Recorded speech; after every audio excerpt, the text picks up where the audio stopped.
Hello students, welcome to SV Academy Rawla online classes.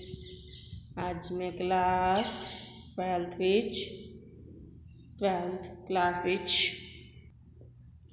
Subject Punjabi दा lesson number 6 कहानी संसार विचों लैसन नंबर 5 घड़ी तां खराब हो गई, जो कि गुरदयाल सिंह दी लिखी हुई है। ਦਾ ਅਗਲਾ ਪਾਠ ਪੜ੍ਹਾਉਣ ਜਾ ਰਹੀ ਹਾਂ, ਅਗਲਾ ਭਾਗ ਪੜ੍ਹਾਉਣ ਜਾ ਰਹੀ ਹਾਂ। ਇਸ ਵਿੱਚ ਕੇਲੂ ਨਾਮ ਦਾ ਇੱਕ ਮੁੰਡਾ ਹੁੰਦਾ ਹੈ ਜੋ ਬੰਬਈ ਵਿੱਚ ਤੇਲ ਕੱਢਣ ਵਾਲੀ ਕੰਪਨੀ 'ਚ ਕੰਮ ਕਰਦਾ ਹੈ। ਉਹ ਆਪਣੇ ਪਿੰਡ ਮਿਲਣ ਆਉਂਦਾ ਕਿਉਂਕਿ ਉਸ ਦੀ ਬਦਲੀ ਹੈ ਜੋ ਅਸਾਮ ਹੋ ਜਾਂਦੀ ਹੈ। ਉਹ ਕਈ ਦਿਨ ਘਰੇ ਰਹਿੰਦਾ। ਆਪਣੇ ਪਿਓ ਲਈ ਉਹ ਕੁੰਡੀ ਅਤੇ ਘੜੀ ਲੈ ਕੇ ਆਉਂਦਾ ਹੈ ਜੋ ਬਹੁਤ ਹੀ ਸੋਹਣੀ ਹੁੰਦੀ ਹੈ। ਉਸਦਾ ਪਿਓ ਉਸਦੇ ਜਾਣ ਤੋਂ ਬਾਅਦ ਆਪਣੇ ਪਿੰਡ ਵਿੱਚ ਘੜੀ ਅਤੇ ਕੁੰਡੀ ਨਾਲ ਰੋਅਬ ਮਾਰਦਾ ਫਿਰਦਾ ਹੈ। ਲੋਕ ਉਸਨੂੰ ਕਹਿੰਦੇ ਹੈ ਕਿ ਹੁਣ ਤੂੰ ਲੱਗਦਾ ਅਸਲੀ ਪਿੰਸਲੀਆਂ ਯਾਨੀ ਅਸਲੀ ਪੈਨਸ਼ਨ ਲੈਣ ਵਾਲਾ ਤਾਂ ਹੁਣ ਲੱਗਦਾ ਹੈ। ਤਾਂ ਟੋਰ ਫੋਰ ਦੇਖ ਕੇ ਉਸਦੀ ਇਸ ਤਰ੍ਹਾਂ ਉਹ ਕਹਿੰਦਾ ਵੀ ਤੂੰ ਆਪਣੇ ਪੁੱਤ ਨੂੰ ਕਹਿੰਦਾ ਅਗਲੀ ਵਾਰ ਘਰ ਆਏਂਗਾ ਤਾਂ ਬਹੁਤ ਦਿਨ ਰਹੀ, ਉਦੋਂ ਤੇਰਾ ਵਿਆਹ ਕਰਾਂਗੇ। ਪਰ ਜਦੋਂ ਉਹ ਉਸਨੂੰ ਅਸਾਮ ਗਏ ਬਾਅਦ ਵਾਪਿਸ ਨਹੀਂ ਆਉਂਦਾ ਅਤੇ ਉਸਨੂੰ 3-4 ਫੋਟੋਆਂ ਭੇਜਦਾ ਹੈ। ਫੋਟੋਆਂ ਵਿੱਚ ਇੱਕ ਚਾਪੜ ਜਿਹੇ ਮੂੰਹ ਵਾਲੀ ਕੁੜੀ ਉਸ ਦੇ ਨਾਲ ਖੜੀ ਹੁੰਦੀ ਹੈ।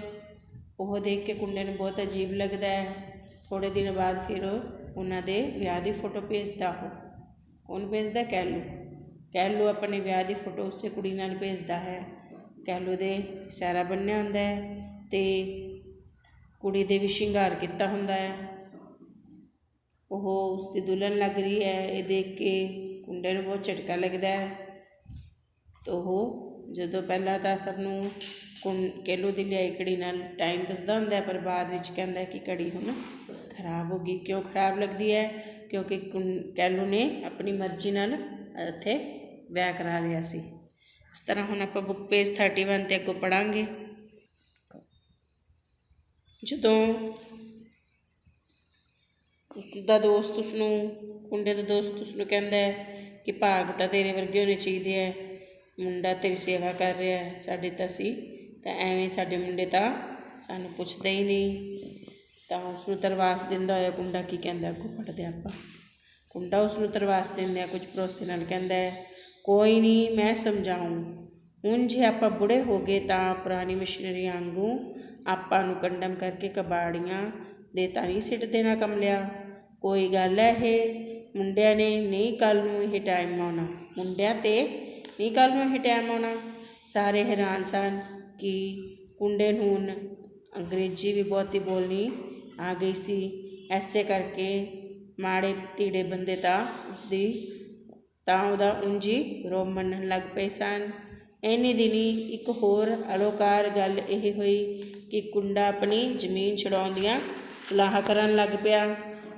ਜਦੋਂ ਉਹਨੇ ਕੈਲੂ ਨੂੰ ਪੜ੍ਹਾਉਣ ਵਾਸਤੇ 13 ਕਿੱਲਿਆਂ ਵਿੱਚੋਂ 4 ਕਿੱਲੇ ਗਹਿਣੇ ਧਰੇ ਸਨ ਤਾਂ ਸਾਰੇ ਪਿੰਡ ਵਿੱਚ ਉਹ ਹੀਨਾ ਹੋ ਗਿਆ ਸੀ।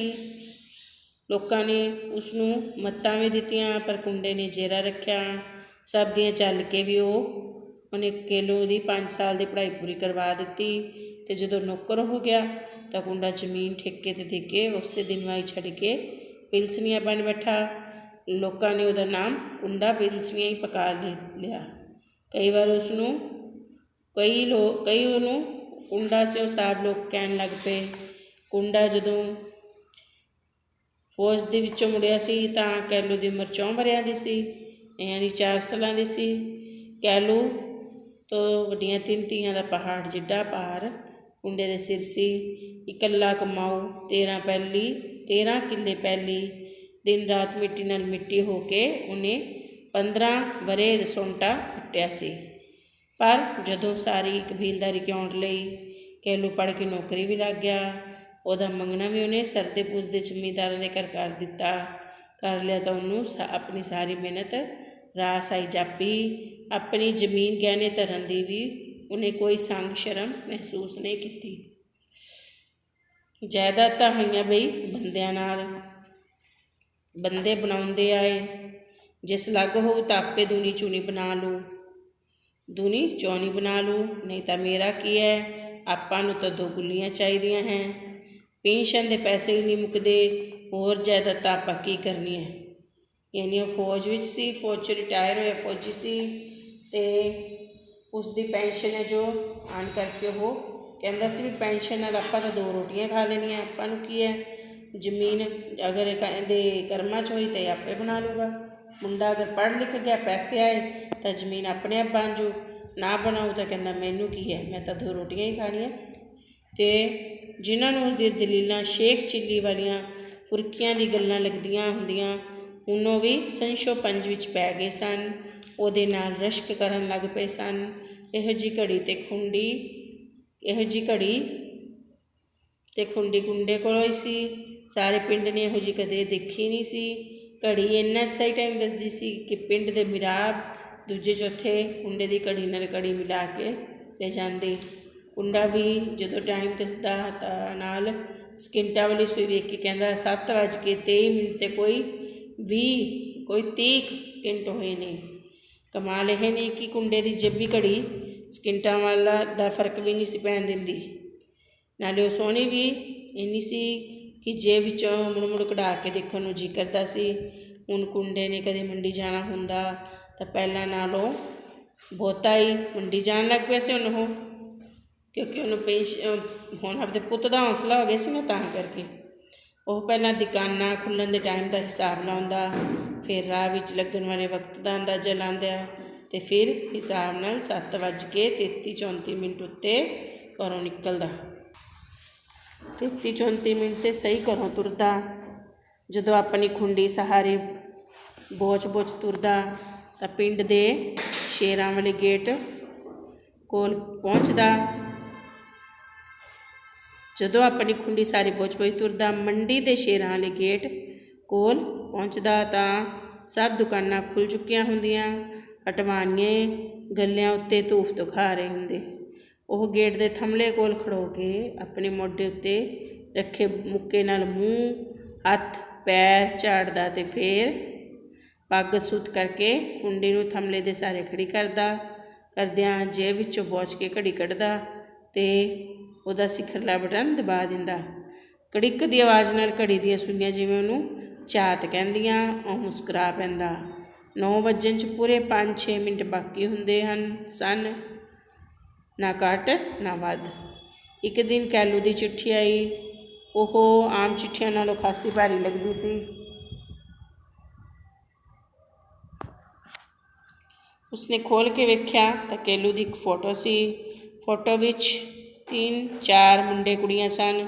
ਜਿਹੜੀ ਕੁੜੀ ਕੈਲੂ ਦੇ ਮੋਢੇ ਨਾਲ ਮੋਢਾ ਜੋੜ ਕੇ ਖੜੋਤੀ ਹੋਈ ਸੀ, ਉਸਦਾ ਚਾਪੜ ਵਰਗਾ ਮੂੰਹ ਸੀ, ਭਰਵਾਂ ਚੌੜਾ, ਕੱਦ ਦਾ ਕੁਝ ਮਧਰਾ ਸੀ, ਪਰ ਸਰੀਰ ਮੱਲਾਂ ਵਰਗਾ ਨਰੋਇਆ। ਕੈਲੂ ਨੇ ਜਿਹੜੀ ਚਿੱਠੀ ਲਿਖੀ ਸੀ ਉਸ ਵਿੱਚ ਦੱਸਿਆ ਸੀ ਕਿ ਸਾਰੇ ਮੁੰਡੇ ਕੁੜੀਆਂ ਨਾਲ ਕੈਲੂ ਦੀ ਦੋਸਤੀ ਵਾਲੀ ਗੱਲ ਸਮਝ ਨਹੀਂ ਸੀ ਆ ਰਹੀ।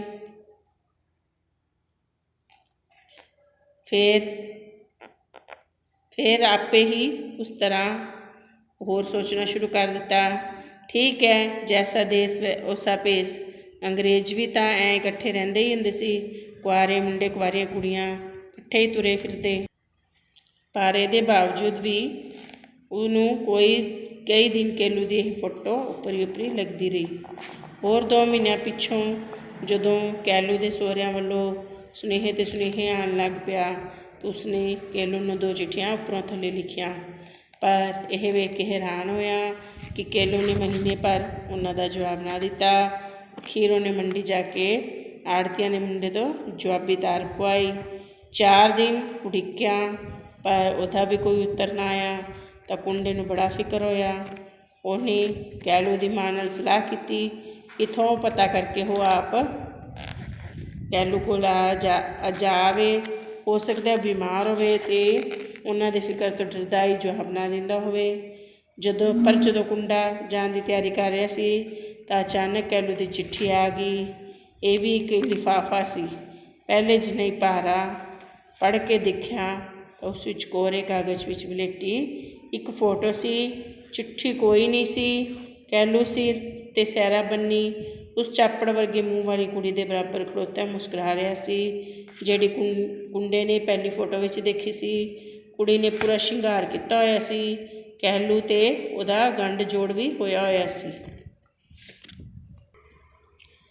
कुंडा किन्ना चीर डोर भोरा उस फोटो वाल वेंदा रहा। फिर उसनूं जापिया। कहलू दा मुस्कुराउंदा चेहरा उन्होंने दंदियां चढ़ा रहा सी।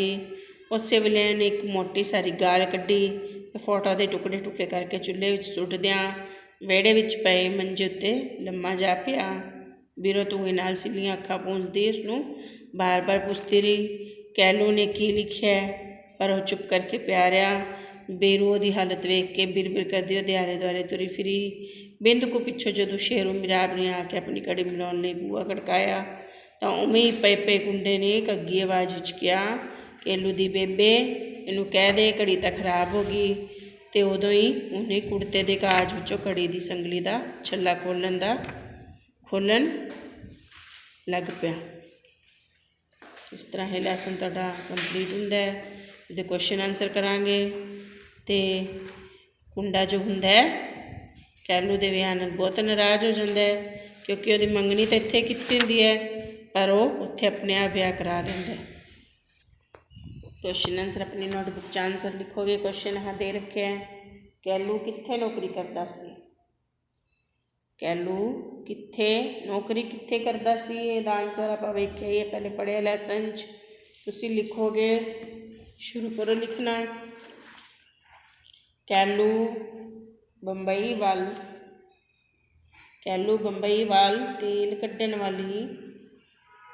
तेल कढ़ण वाली कंपनी विच नौकरी करदा सी। 2 साल मगरों तरक्की हो जाण करके उसकी बदली आसाम कर दित्ती गई सी। वापस लिखोगे देखोगे क्वेश्चन आंसर लिख लिया होना तुसीं उन्हें वेखोगे। फिर कहलू बंबई वाल तेल कढ़ण वाली कंपनी विच नौकरी करदा सी। कहलू बंबई विच तेल कढ़ण वाली कंपनी विच नौकरी करदा सी ते 2 साल मगरों तरक्की हो जाण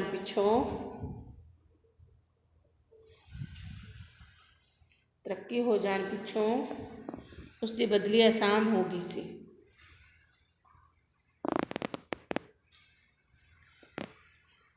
लिख लिया सबने। अगला क्वेश्चन सेकंड नंबर कहलू कुंडे लई की लैके आया। कहलू कुंडे लई की लैके आया सी।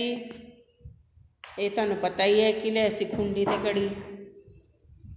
कहलू कुंडे लई एक खुंडी एक घड़ी लैके आया सी। कहलू कुंडे लई एक खुंडी ते एक घड़ी लैके आया। थर्ड नंबर क्वेश्चन है कुंडे दी खुंडी ते घड़ी की विशेषता। कुंडे दी खुंडी ते घड़ी की की विशेषता सी। उत्तर लिखो। ये वैसे पहले आ चुके लैसन भी पर उस तरह लिखना तो अपने आप लिख सकते हो नहीं तो इस तरह भी लिख सकते हो जिस तरह मैं लिखाऊंगी। कुंडे दी खुंडी पहले खुंडी बारे लिखना है। कुंडे दी खुंडी अजिही सी जिसनूं खोलन ते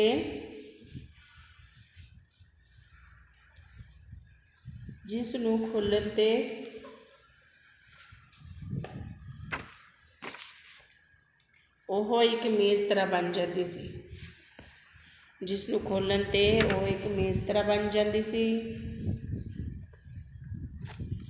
जिस ते बंदा आराम नाल बैठ सकदा सी।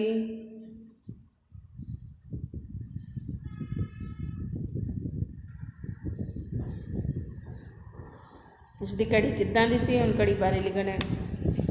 उसकी घड़ी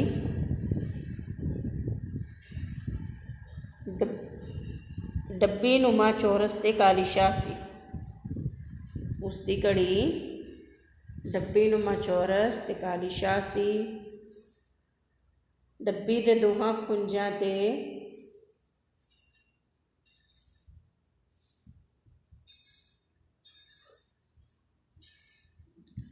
डब्बी दे चौहां खुंजां ते पित्तल दे फुल बूटे उकरे हुए सन, या बने हुए सन या खुने हुए सन, हर तरह सही है। डब्बी दे चौहां खुंजां ते पित्तल दे फुल बूटे उकरे हुए सन। विचकार सुनहरी रंग का मोर बनिया होया सी जो पैलां पा रहा सी।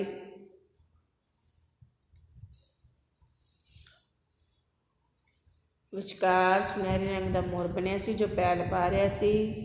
मोर दे खंभा मोर दे खंभा कलगी अते धौन विच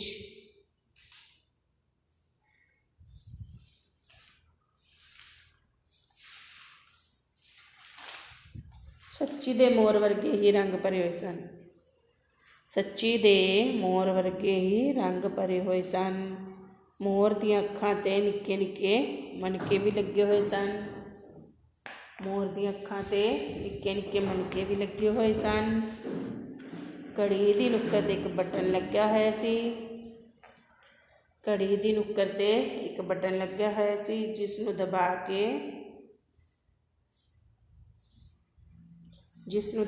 के घड़ी विचकारों खुल जाती सी। दोबारा फिर सुनोगे आंसर इसका।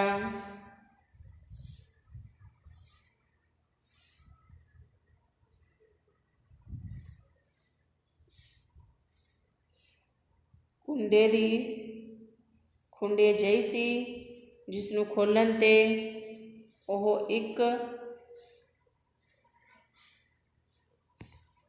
एक तरह का मेजा बन जाती सी जिस ते बंदा आराम नाल बह सकदा सी।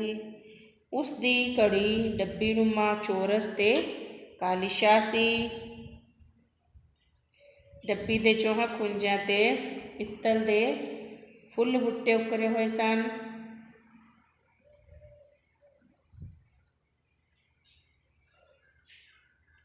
विचकार सुनहरी रंग का मोर बनिया होया सी जो पैर पा रहा सी। मोर दे खंभ कलगी ते धौन विच सच्ची दे मोर वर्गे ही रंग भरे हुए सन। मोर दियां अखां ते निक्के निक्के मनके लगे हुए सन। घड़ी दी नुक्कर ते एक बटन लग्या होया सी जिसनूं दब के घड़ी विचकारों खुल जाती सी। समझ आ गई? लिख लिया। अगले 4th क्वेश्चन लिखना है। कुंडा कैलू की फोटो देख के क्यों परेशान सी। 4th नंबर क्वेश्चन किया है। कुंडा कैलू की फोटो देख के क्यों परेशान सी।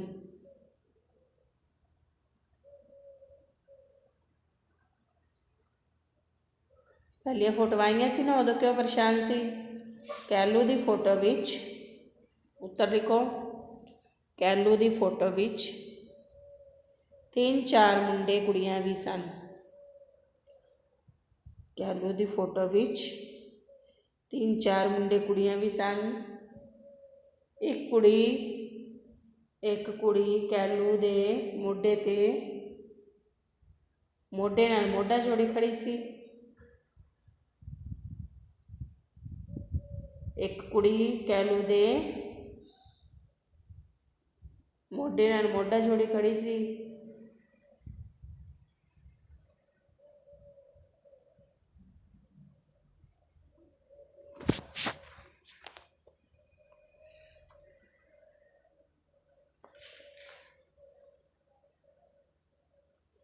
कैलू ने चिट्ठी विच दस्सिया सी कि यह सब उसके दोस्त हैं, पर यह फोटो कुंडे नूं ओपरी ओपरी लगी, इसलिए वह परेशान सी।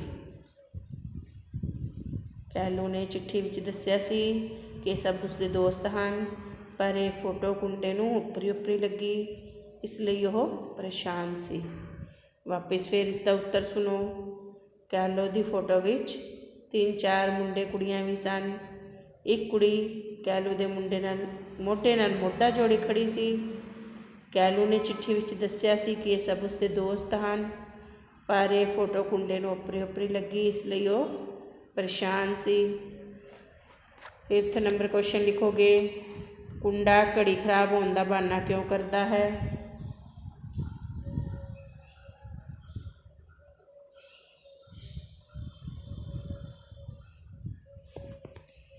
कुंडा घड़ी खराब होने का बहाना क्यों करता है।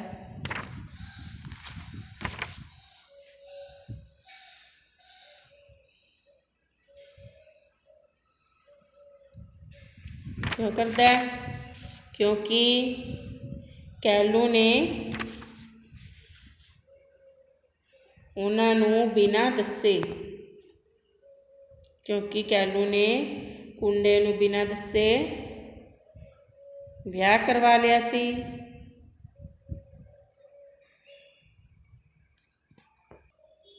क्योंकि कैलू ने कुंडे नूं बिना दस्से विआह करा लिया सी, इसलिए कुंडा बहुत परेशान सी ते ओह घड़ी खराब होने का बहाना करता सी। इसलिए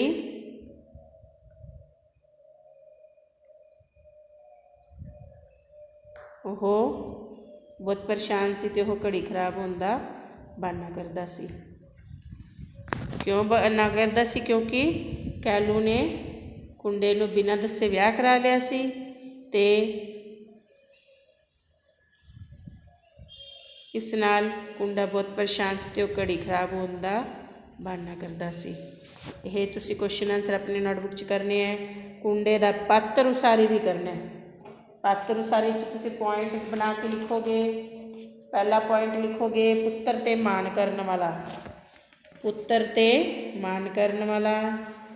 दूजा, लोगों की परवाह ना करने वाला, लोगों की परवाह नहीं करता सी ना। लोग कहते भी तू जमीन क्यों गहने रखी ने, पर कहता जे आपे बना ना लो तो आपे बना लूँ, जे बनाऊँ तो बना लूँ, नहीं तो ना बनाऊँ तो ना बनाऊँ। हिम्मती ते हौसले वाला, अंग्रेजी बोलने वाला, पुरानी सोच रखने वाला ते निराश।